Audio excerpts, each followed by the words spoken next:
The following is a production of DallasCowboys.com and the Dallas Cowboys Football Club. How about them Cowboys? Yeah! Go Cowboys!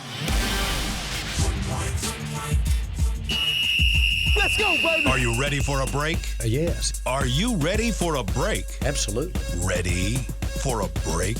Yeah, and so much for that. It's time for The Break on DallasCowboys.com. We were on the break! With Ambar Garcia, Brian Broaddus, Voch Lombardi, and Derek Eagleton. It is Monday, October 13th, 2025, season 21, episode number 56. Welcome to the latest edition of The Break. We're live from the SWBC Mortgage Studios at the Star, presented by LG. LG is the world's #1 OLED TV brand for 11 years and counting. See why at LG.com/OLED Evo. Today, it is our jobs to walk you through what happened yesterday in Carolina. The Cowboys go to Carolina and lose 30-27. There's a common theme throughout this season. The Cowboys play a lot of close games, and defense just can't seem to make stops. It's not even just make stops at the time they need them. It's make stops throughout the game. And again, yesterday, the defense just cannot make stops. They cannot stop the running game. We're going to get into all of that. Let's start first with the story of the game. Let's go around the table. What do you guys think was the story of the game? Let's start with you, Voch Lombardi. Your offense is good enough to compete with anybody. But, boy, your defense is so bad, you will compete with anybody. Any and everybody. You can have a shootout overtime game with the Packers, and you'll look like one of the better teams in the league, and you could flop around with the Bears, Giants, and who we just played, Panthers there. So yeah, it's unfortunate.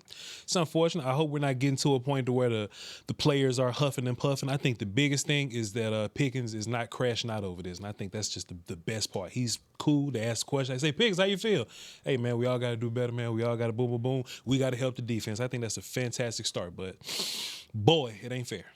Carolina did a really good job of killing your run game yesterday, and they did it with penetration. And we've kind of talked about a little bit of, like, in the past, we have the guys, the backups in there. They did a really nice job, against the Jets. Dallas is big on their pull game. They're big on getting guys in space. They're big on getting double team blocks and pushing, and then getting guys to blockers to the point of attack. Yesterday, they didn't do a very good job of that, and give Carolina a lot of credit. Carolina won up front because they were able to take advantage. There were a couple of times there where guys were getting pushed to, thinking like, okay, you've got this guy, and that guy wasn't secured. Dallas running the football is always really, really, really good for balance for them. And there were some opportunities yesterday. I think Williams had one of his poor games when it came to some of his vision. I know a lot of focus is going to be on the defense today and those problems, but Dallas has got to be able to run the football. And yesterday, Carolina did a really good job of not allowing you to get in your scheme to be able to do that. And a quick aside, Amber, before you go, a quick aside on that, Brian, when you mentioned what they did yesterday and how they tried to, what Dallas likes to do. Yeah. Ironically, that's exactly what we saw from Carolina, and Carolina did do. A lot of double teams. They were moving guys, a lot of pulling guys. Like, they did a lot of the things that you see Dallas typically have success doing, and they did them even better. Yeah, that was the thing. When you go back, and if you just break down Rico Dowdle runs, I mean, they did a really good job of taking advantage of. They double teamed your 3 technique, who's a smaller guy. They single blocked your bigger 1 technique. There were a couple times where JT, they were able to turn him a little bit. Your linebackers jumped some gaps. There's a lot of things you could talk about. Dallas's inability. Just watch that. But Dallas not running the football, I think, hurt them a little bit in that game yesterday. And it did. I mean, we saw something very unusual, which is them a team stopping Williams in the way that they did. But at the same time, despite some bad plays from Dak, which all in all, in general, he had a really good game. It just came down to certain plays right towards the end of the game. But the offense, they did enough. They gave you 27 points on the scoreboard, and the storyline is nothing but this defense. I don't know how far you're going to get in the season without... Now, let's not get too crazy here. Let me control my mouth. Process my thoughts. But Cuss in Spanish because we'll never. no, I wasn't gonna cuss. You know all the cuss words in Spanish. I know all those words. You know, No, Hey, but no, five. not trying to get in trouble. Basically, what I'm trying to say, you're not gonna get very far playing the defense that you're playing with, because you can say all you want with the offense and they gotta carry your team, but sometimes it's just not gonna be perfect. Yeah. You can only ask so much of your offense week by week. It's not sustainable. So your defense, in the way that they're playing, you cannot win. And remember, like, this was against the Panthers, and they're not a bad team, but still, you got a lot of tougher teams that you're about to face very, very soon. So when you see the display that was showed, it's very troublesome. Yeah. Concerning, and I don't know what the fix is, but something's gotta happen. Did we not know this in week 1, week 2, week 3? I mean, what the defense was. Are we surprised? I mean, now everybody pops up. No. I saw every one of you. I watched every one of you on that screen. Brian, when I said that, everybody went elevated. They're ready for Can I throw out something here? Because I do think We knew this defense was going to be in trouble. Yes, but they did bamboozle me a little bit, and here's how they did it. The first few weeks of the season, like the run defense was like all of a sudden teams weren't running on them. What we found out was teams decided, hey, you know, what do I want to take this week? I think I want to throw on them. I don't want to run them. And then what we saw in the last 2 weeks is teams are like, you know what? I don't really want to throw on them. I want to run on them. And now we're seeing the whole thing right now is not working. It's just a matter of what the defense. Because, by the way, even yesterday, when they had so much success on the ground, they still, when they wanted to, had big success in the passing game. Yeah. You had the big 34-yard pass to Horn.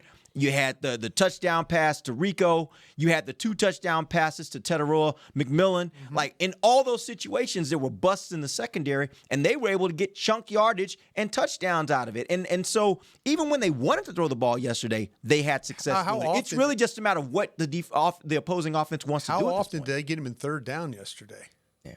See what I'm saying? They had, what, 5? 8 times. Did you tell me they had 5 blitzes in that game? 5 blitzes, yes, sir. 1 sack, right? Yes, sir. They never got. They were losing on first down. They Carolina were losing ran on second down. Carolina ran 65 plays. They was on third down 8 times. Yeah. 7, 8. Come on, let's not act like we knew this defense wasn't not any good. To your question though, Brian. It's just that offenses took advantage of throwing the ball because you had no pass rush and your secondary can't cover anybody. We knew the defense wasn't great, but boy, I was hoping for like 28th grade. Hope. Is that a plan? It's not a plan, Brian. I was looking at some stat, and this Brian came in salty. I was looking at a stat, I'm just Brian. saying, man. You guys, let's not act like we knew that. Well, nobody's saying that. It's like that. We're surprised this happened. Nobody's saying they're surprised. Everybody's surprised. I'm surprised it's this bad. Yes, that's the point. It's this bad. Not that it's bad. It's that it's this bad. They only punted twice. I'm surprised that it's that bad. Right. I saw this stat from Jalen Hurts, and it sounded like they told you this run defense was fixed. It really wasn't fixed. I saw this stat, Brian, and Jalen Hurts is like the 35th overall quarterback in accuracy, right? Yeah. Like he's way past 32. Yeah. I wish they had a defensive number like that because the Cowboys. I said this pre-show. The Cowboys are so deep in the 32nd, the worst. Yeah. That if you were simply 31st worse in defense, Brian, you win 2 more games. Right. If you just give the other team back 8 points, you are 2 games better, Brian. We didn't think we was going to be deep in the basement of 32.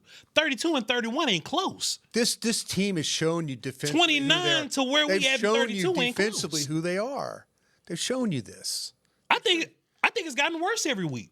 Keeping the buck with you. I think you go out there week 1 and A.J. Brown and Smith and them, they don't do all that much. The quarterback the Giants game should have been the wake-up call for you. It should have been? It should have been the one. That's the one when a broken down veteran quarterback goes out and lights you up. That's when you needed to know. And then you watch at the end of that game Cam Scatterboo run, and now Cam Scatterboo running over everybody. That right there, that was it. That was it. That was like, okay, you're not going to be good enough. You're not. And Derek, you said it They pre-show. were worse yesterday than that, Brian. Pre-show, yeah, because they ran the ball down your throat. To your point. So even running the football to me is worse than throwing the football. Yes. It's worse. It's worse than throwing the football. And there's nothing you can do about it if you can't stop it. The fact that they ask certain players to play coverage is football criminal. Sure. And we've been talking about this, but we keep talking about it every week and nothing gets done. So let's not act surprised. I don't work here. Let's not act surprised. No, but again, Brian, They were bad. I They're bad. don't think- They're offensively. Yesterday they got shut down running the football. But what did they do? They found a way to throw the ball. Carolina got no pressure on you. No pressure on you throwing the ball yesterday. Sure. That final drive, why the hell you're throwing the throwback screen? I have no idea. They can't cover George Pickens. Feed his ass the ball in that final drive. Make them have to defend him. Don't get cute. You can't afford negative plays. You just can't. That we can agree. I will say my personal surprise comes in the sense that, yes, we've been seeing this since week 1. We've been seeing it week after week. But my surprise is, where are the changes? Where are the drastic changes? They can't. They can't. They can't change all the things that they need to change. They can't. They can change some things. Give me 2. Play calling, so we know. Okay. So we know. Let me finish. I'm saying okay. So Bryce, I'm saying okay. So Bryce Young, terrible against pressure. 65 plays on offense. You only blitz 5 times. Give me your guy. Play caller. You can fix. Give me your guy. What guy? Give me your guy. Who's gonna be your coordinator? Listen. Sorensen. Sorensen called plays for San Fran. Okay. He wasn't great, but he wasn't 32, and he wasn't deep in the 32. White Cotton can call the plays. Anybody that'll blitz and put pressure. Anybody that'll take Donovan off the roof. Anybody that'll take Murray off the field. Yeah. Anybody that sees Murray. Anybody that sees him as a player that can. How about somebody click over and tell the coordinator that? And you want one of those guys to be your defensive coordinator? Anybody that looks Doesn't at sound Murray, like it. Anybody that looks at Murray and says, "Let me give him a whole bunch of responsibility." Take that dude out. They're responsible for the roster here too.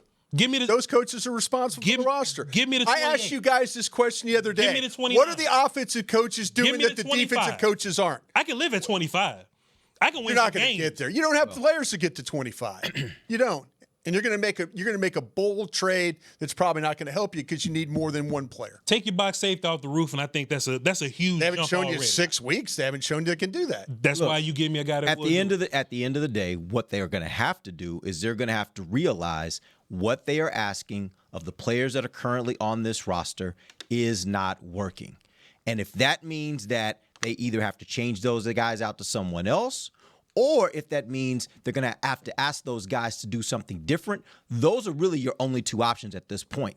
I don't think you get better necessarily by saying, let's just get rid of play call and start over. Like in the middle of the season, that's not going to get you better necessarily. Sure. I think if you're going to get better, you're going to have to say, okay, here's what these players can do. Here's what these players cannot do. And by the way, I'm not going to keep, if I'm in their shoes, I'm not going to keep saying, well, they'll get better at it. You've had 6 games. You know right now what they've done and what they have not done. And so for now, you have to make the assessment based on what I've seen through 6 games. They either can do this or they cannot. And if they cannot, then you're going to have to either change the personnel or you're going to have to ask them to do something different. I think it's that simple. Now, I know that sounds simple. That's not easy when you already have the roster constructed and you've already been training on this particular thing going back to OTAs, which everybody wasn't here during OTAs. So with all those things being said, now you have to figure that part out. And that is the challenge for this coaching staff at this point is either change the people or ask them to do something different. The disadvantage we have right now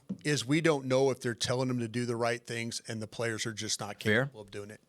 We don't know that. But that's my point. They have to figure that out. And but they haven't yet. But based on that, you're right. They have not. They but continue to do the things. They continue to make the mistakes. Yes. And at this point, they have to make a decision. We have seen enough to know they are not able at this point or are not doing what we're asking them to do. So either they're not capable of doing it or they're just not doing it. Either way, you got to change something. Either you got to ask them to do something different. Like a guy like Donovan. I saw in this last game, they had Donovan down in the box early in the game.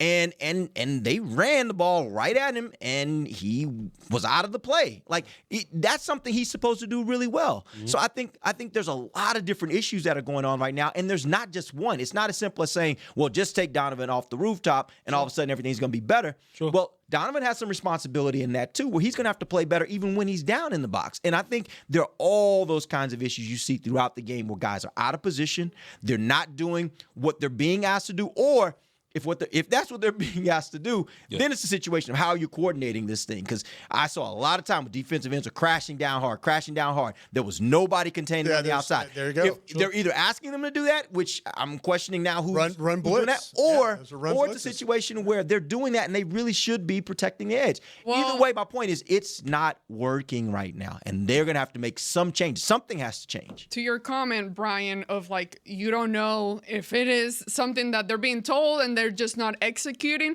This is where I go back to thinking the opposite in a way, because when you have a collective group, we're not talking about just one or two players that are just missing assignments. You're talking about so many players on the defense that are having trouble executing. So then when something like that happens, who do you turn to look at? The voice in the room, the leader. Yeah. So that's where I think it goes back to, and the amount of plays that I've seen, even on social media this morning, people put in screenshots and things like that of the formation, the scheme of how they were, where each player was positioned, and you start to question, okay, because by week 6, now headed into 7, you would think you know your players, right? So all I look at is the schedule. My time is running out because you keep missing the opportunities of when you get so close to being able to win a football game and you just miss that.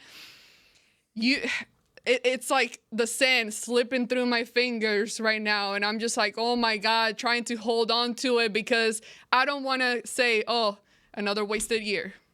I would rather Flus call 20 blitzes and give up a deep play or two, because they're going to give them up anyway. If you giving up deep plays being conservative and safe, be aggressive. I would rather him look and say, hey, man, we're not great at this. Let's do something different. Yeah. Like we're not good at this. Let's do something different. This personnel group ain't working. Let's do something different. So when I say move on from Flus, I'm not trying to wave a magic wand. I'm saying Flus is being stubborn.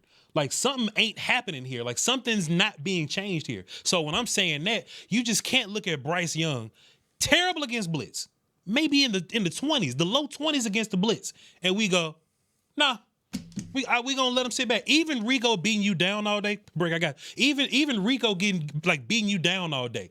The big plays in the passing game got you, and he was just able to sit back and do his thing. Yeah. Can't have it. I will tell you this, and this is something I looked up based on Nick Eatman's article, where he was saying the defense, something has to change with the defense. And the point he was making was that you were playing statistically going into that game, the quarterback in the NFL with the worst passer rating in the NFL.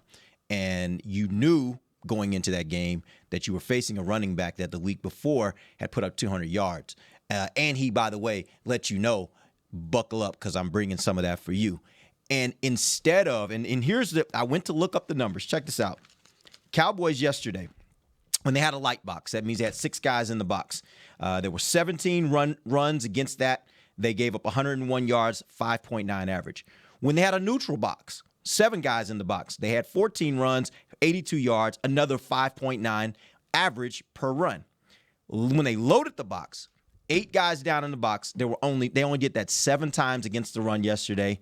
They only gave up 33 yards, 4.7 average, more than a yard difference when they loaded the box.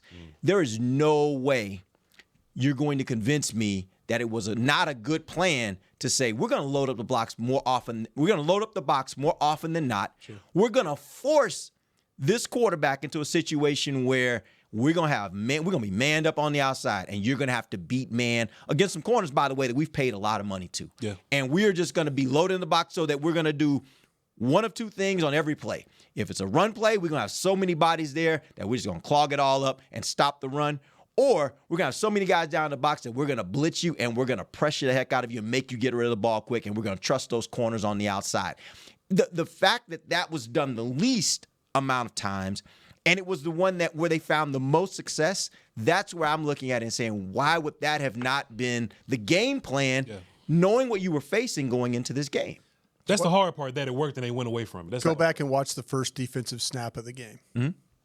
And tell me what you see. Tell me what you see when Wanye Thomas comes flying down in there. He missed his tackle. And misses the tackle in the hole with a clean runner, and they get 9 yards. Sure.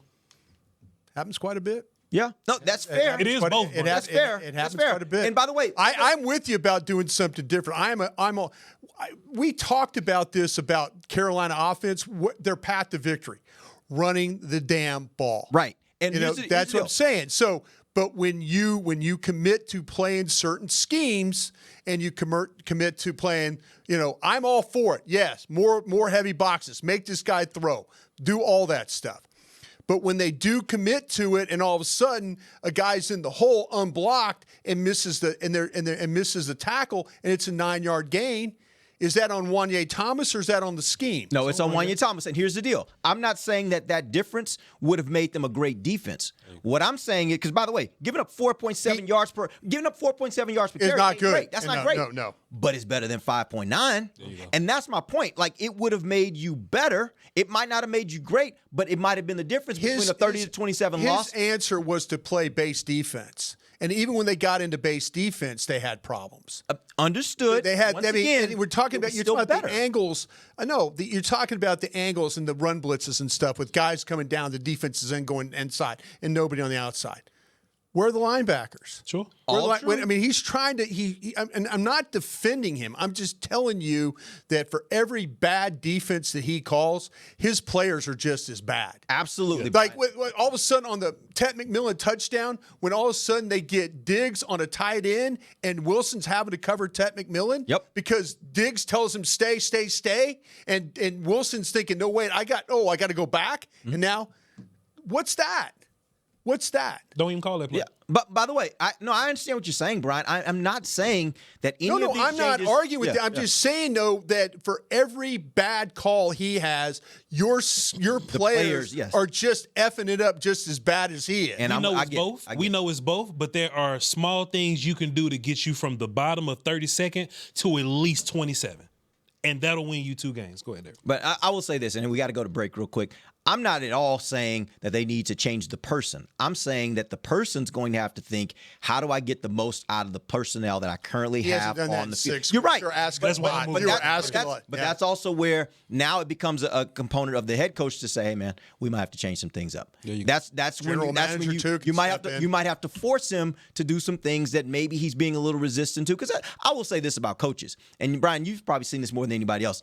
They kind of get in their mind, I know I've seen this guy do this before. I know he can do it. And they just keep holding on to, I know he can do it. I know he can do it. He hadn't done it in a while, but I know he can do it. And they just trust and they can believe it because they've also seen times they keep giving it time. And after a amount of time, oh, wow, now it starts to work. And so that lures them into this false sense of security that at some point it's going to hit. And it's just taking too long to hit. And somebody may have to say, hey, man, we can't wait around anymore. We are losing games because this just isn't working. All right, we're going to take our first Hold break. on, let me say something. Half the real show quick. is over. Go ahead. Well, you guys Let's talk. go. No, go ahead. I was gonna say, going back to that conversation about the players and individually also not being able to execute on some of those things, I am a firm believer that if you're not fully committed to the scheme, if you don't truly believe in it and trust it, you're bound to make mistakes, whether you're a talented player or not. Now, if you're talking elite, that's a different story. But these type of players that you currently have on the roster,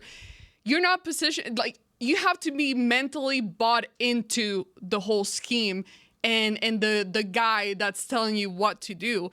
Otherwise, it just reflects like that. You make those mistakes, and you're not gonna be as successful as you can potentially be, because we keep going back to some of these players.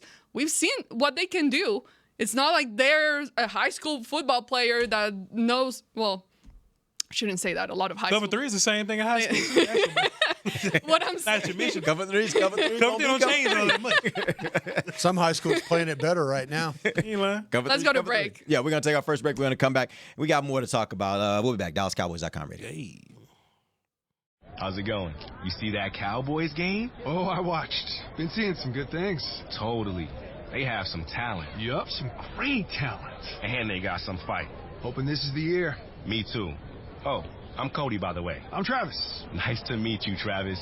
Go Cowboys. Go Cowboys! Make a new friend based solely on their shirt choice. What would you like the power to do?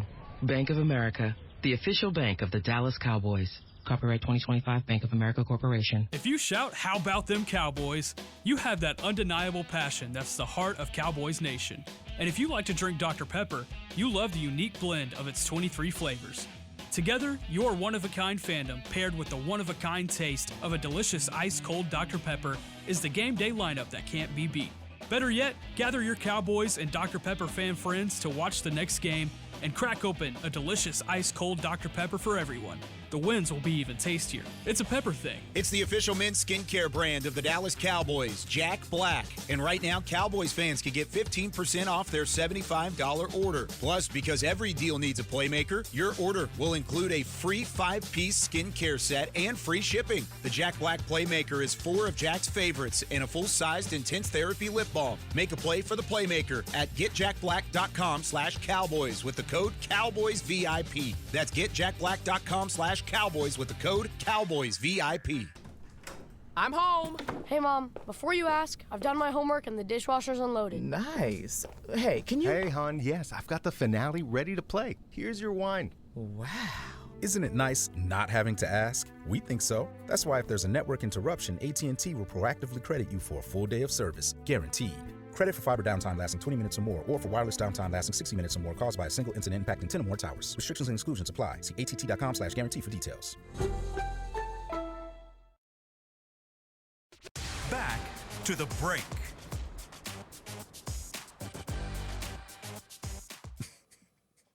Choose perfection. Choose LG OLED Evo. Check out the best TV in the game at LG.com. Welcome back. We're in the second segment of the break live from SWBC Mortgage Studios at the Star. This segment is brought to you by blockchain.com. All right, so we've been banging on the defense for most of the show so far. Let's get back to the offense. Yeah, we have. I mean, honestly, and it's fair. But I do think I do think there is a conversation that should be had about the offensive line, because yesterday, again, wasn't a great day for them. Javonte Williams had 13 carries for 29 yards, a 2.2 average.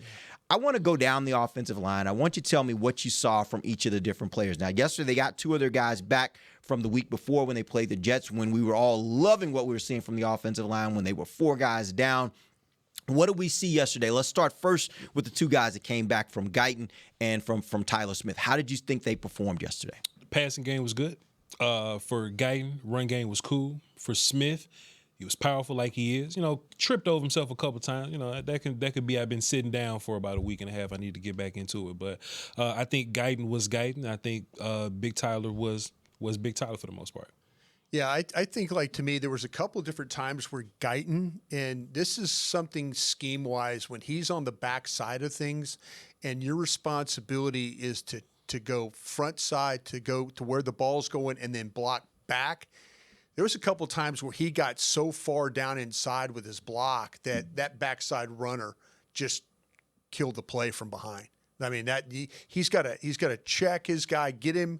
He's got to get him over to the guard, and then he's got to peel back and get his guy. And there was a couple of times in that game where he didn't do that particularly well. I thought Hoffman had some problems with some combination. It wasn't a really good game for Bass. Bass was on the ground a couple of times in some of the running plays. They just didn't look like they had a good fit. We've seen this team before being able to double team, get push, and get the pullers involved. Hunter Lipke got thrown off in some blocking stuff in this game. Smith got thrown off in some blocking stuff because of the penetration. They didn't do a very good job of securing the front side to get the push to allow the pullers to get inside and to give Williams an opportunity to run behind some blocks. I think Williams had a couple of runs where he wasn't very good, where he saw down to the goal line, they had to play well blocked, and it was inside handoff, and he, instead of pressing the hole where it was blocked, he went backside and tried to make something out of that because he's down in the red zone thinking he's got to go forward. But overall, I don't think Hoffman was particularly great with some of his run blocks. I don't think Bass was particularly great with some of his run blocks. And Guyton, I mentioned, with some of the technique stuff with blocking back to making sure that his guys taken care of. Steele, they didn't have very many good double team blocks on the front side. They just could not. Carolina did a really nice job of attacking you, but getting up the field, stalemating you at the line. The pullers couldn't get there. Killed Dallas's running game that way. You know what, Brian? It almost feels like Carolina had three techs playing down line. Yeah. And they went at you more than what the Jets did. Like, the Jets were more like reedy and kind of sidewaysy. Right. And Quentin Williams is a dude, but like next to him is like a miscellaneous character, Will McDonald, who's like 260 pounds. Right. And then they still kind of reading you a little bit when they're not rushing. But Carolina is like three big guys: Bobby Brown, Ashawn Robinson, who can play still, Yeah. and then there's Derrick Brown, who's the superstar of that group. They went forward at you. So when they're moving forward at you, your backup offensive line superpowers kind of run out fast if you don't have an extra reserve of power to you. Now, if this was a Booker BB game, it might have been a little different because what Brian mentioned earlier with a lot of these pulls, what you need when you pull is a clear pathway on the line of scrimmage. Right. You can't have Hoffman and Baz going backwards to possibly run into you while you pulling. Right. That could be Big Tyler pulling. That could be the tight ends pulling, because the tight ends pull a lot. So now sometimes the tight ends will have to loop around and pull a little more, and that messes up timing and everything. So now Williams got to change his course. They just didn't get enough push on the doubles. They didn't get that push, and when you don't get the puller there, then that leaves a free guy right there in the hole to make a play. So, Is this? Go ahead. No, you're fine. I was gonna say, is this part of, like, I know when we first had the injuries pop up, I think it was Voch you that said, for a couple games, Bass and Hoffman, they can be good, but the longer they got to play, the more you might start to see some of those problems. And by the way, that's probably the reality for most backup players. That's the reason why they're backups, is because they have some skill. Everybody in the NFL has some skill. Yeah. It's just as teams have a chance to watch you more and more and more, they start to figure out, oh yeah, here's his problem. This is why he's not the starter, and let's exploit this. Is that what you guys were seeing yesterday, particularly from those two guys? Yeah, there was even a point where Carolina would move Robinson closer to draw a one-on-one with Brown.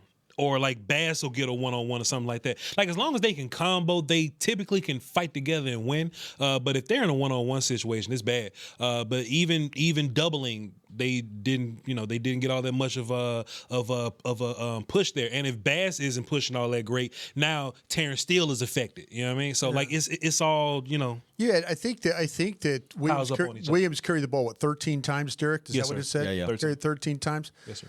Their defensive tackles had 4 run stuffs in that game. Wow. And then you had their edges each had some run stuff. You had plays where you just did not, where you've won the line of scrimmage in a lot of these games. We haven't seen that at all. No, you got beat up, and Voch is right though. Yeah. Those guys are like, they might be playing like 3 technique slider guys, but there's some size to that group. There was some the way that they were able to get off blocks, to hold up double teams, to push you in the backfield, to stalemate you. That was why they won in the running game right there. They did everything you needed to do playing run defense. They were able to accomplish that. Yesterday, George Pickens had a phenomenal day, 9 catches for 168 yards and a touchdown with a 45 long. The interesting part to that is the next receiver, as far as number of receptions, was Jake Ferguson with 3, Flanoy with 3, Lipke with 2. Do you think that maybe yesterday was a day where, and again, I know it's hard to blame the offense, and it's not even about blame, I guess, at this point, but do you think yesterday was a day where they really missed the abilities of CeeDee Lamb and Cavante Turpin because it just allows you something else to use, again, in that crunch time when they need it, that drive where they go 3 and out.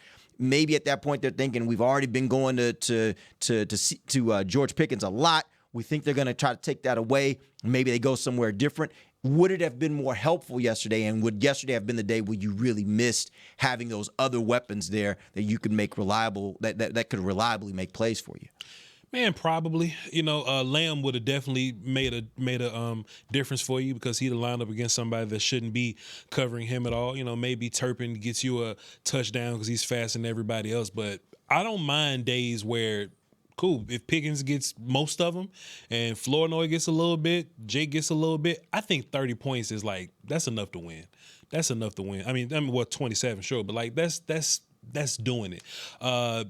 It's just unfortunate that in Cowboy land you have to shoot for 42 or shoot for overtime and all this kind of stuff. But yeah, CD would have helped you. Also too, I feel like whatever's going on with Jaden Blue, I think just having a faster dude in the backfield maybe. If you can't out physical Carolina in physical run game stuff, maybe at the end of the game that's what Shady was kind of thinking. Hey, let me get Williams to the outside.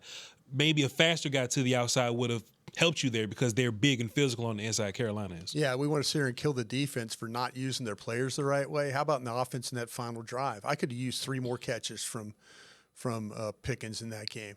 They had no answer for him. Terrible drive. Yeah, that is one of those things where all of a sudden you're like, listen, hey, we found the scrub. Hey, they're playing a little bit more man coverage. Dak is killing. I think Dak was 11 of 12 against man. I mean, it was some crazy number where he was doing really, really well against the man coverage stuff. Pickens needed 3 more. He needed 3 more catches. Find a way. If you're going to sit there and you're not, maybe you're not running the ball, but they had no answer for your pass protection. They had no answer for your quarterback. They had no answer for your wide receiver. That final drive should have been all about George Pickens, and it maybe even finished that damn thing off with a throw to Ferguson in the end zone for a touchdown or something like that.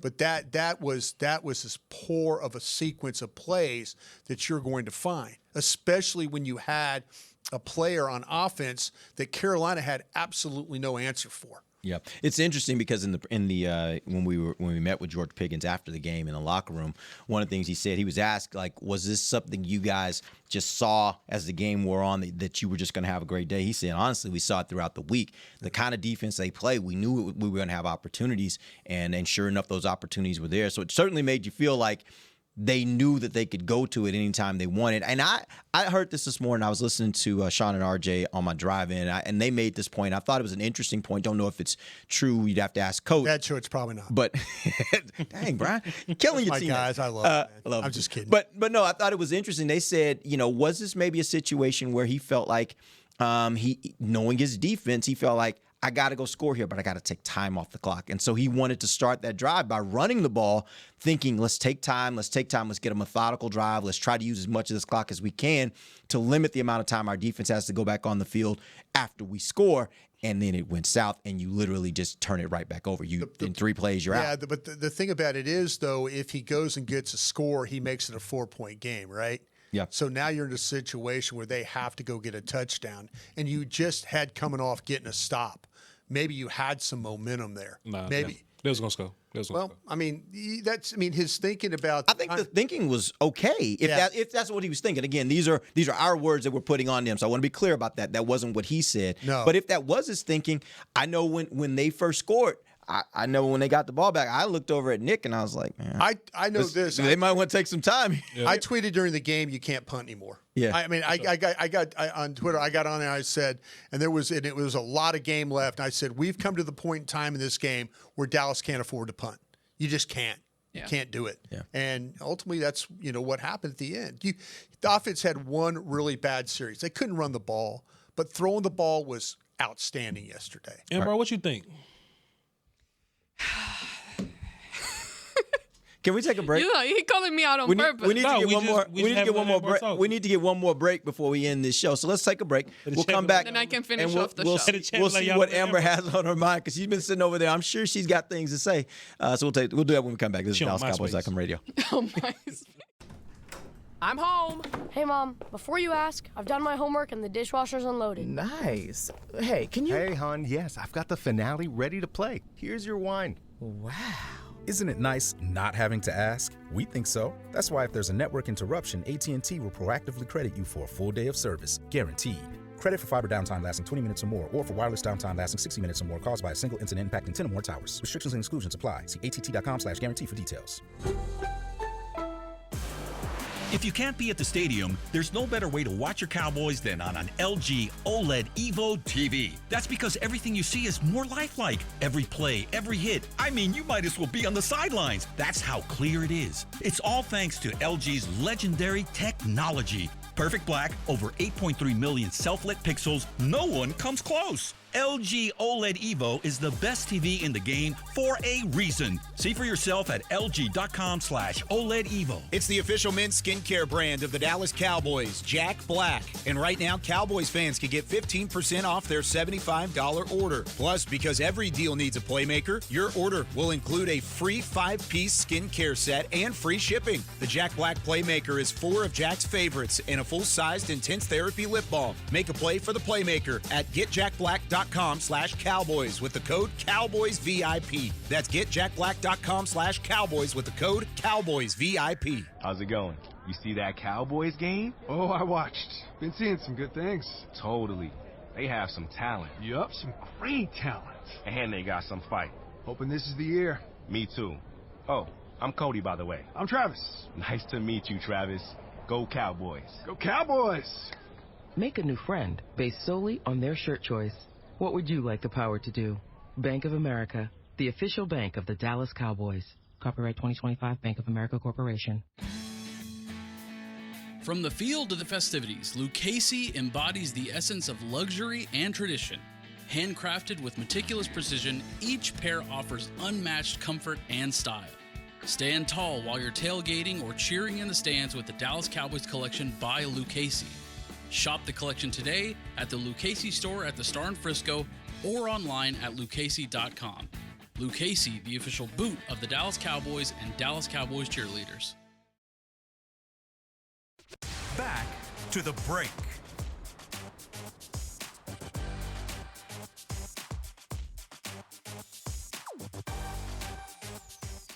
AT&T connecting changes everything. Welcome back. We are in the final segment of the break. We only got like 3.5 minutes left. But Amber, tell them all did you about have, it, Amber. did you have something you want to throw out there? Amber about to cook, man. Well, I need to because I started reading the chat just now. They got you hyped? Well, it has nothing to do with the show, though. Okay, all right. So I was gonna say like Trade Dak to the Saints. What? That comment? I'm reading them. Did somebody I put did that not in the see chat? that. Yeah. Come on. Awful workplaces said that. Go ahead. Amber. I don't know where you want to go with that, but go. What's up, Angie? Well, on Monday, I mean, we talked about, you just got done talking about the offense and some of the things that they did wrong on that side. But at the same time, if I'm being 100% honest, I'm having trouble even saying anything bad about the offense itself or the play calling. I know a lot of people here in the chat are criticizing Brian Schottenheimer and the play calling. But right now, my main focus, my 100% anger, if you want to call I that. just thought you were saying focus. Disappointment. I was thinking concern. You weren't very focused. Concern. No. It's anger. Anger. It's anger. It's on the defense. And I don't want to rant and go on and on because we just did way over like 20 minutes. None of that was of on the the first rundown, by the segment way. We of the first just got it. segment. This is a typical, I bet this is happening at every office around the Dallas Metroplex where you got fans that are talking about the game this morning and they're having these kind of passion because people are passionate about the Cowboys. But go ahead, I'm sorry. What happened is Brian wanted to fuss. Yeah, he came in ready. So that you can added- tell. As soon as it started, he was like, I'm just waiting for my I'm cutting turn. Derek off. I'm cutting Voch off. Ain't nobody talking. Go ahead. Ambar, Sorry. please. I'm sorry. I'm so sorry. No. We keep cutting Amber off. Listen, yeah. please. Sorry. Go ahead. Por favor. Let's end it. No. You ready to go? You keep throwing me off. My thing is, and I said this earlier about the sand slipping between my fingers, is because the amount of time that I've been here, and I know everybody feels the same exact way, But the fact that we are, and you mentioned it, Brian, week 6, what do you do at this point? Do you even have anything to do with the players that you currently have and all of that stuff? Can you make a significant change that can at least get you to where you need to be, where you're not wasting another year with the current players? Again, this is a year, and I said this previous shows, Dak, I do not want to waste this year in the way that Dak Prescott is playing. Say what you want, Dak is killing it this year. Sure. He's playing amazingly, so I don't want to go on and waste another year, and I don't know what exactly you do defensively, where if it's the voice in that room that you change, that seems like the very quote-unquote easy thing to do and more logical thing to do in the sense of like that's something quick that brings a new sense of hope when you do something differently, because you cannot get rid of all the players. You cannot sign and bring and trade a bunch of players either. So you got to deal with what you have. And in the conversations we've had in the past, if you do 2, 3 more stops, that's it. Key stops, that's it. That's all you need. All you need, because we still haven't faced those bigger teams that are about to come, and I'm freaking scared. If we're keeping it real and honest, what comes after the bye week has me very, very concerned. So what do we do? Don't look at me for answers, because I don't have them. Well, what we will do is we're going to end the show today. End it. Tomorrow. Let's go to lunch. When we get back on the air, we will start talking about maybe what they can do and maybe give some thoughts on our end. Again, we're not the ones that are going to make those decisions, nor have to live with those consequences. But we'll start giving you our thoughts on what we think the Cowboys do to move forward after this loss. Till then, for Voch Lombardi, Brian Broaddus, I am Ambar Garcia. This has been The Break, live on DallasCowboys.com radio. This has been a production of DallasCowboys.com and the Dallas Cowboys Football Club. How about this, Cowboys? Yeah!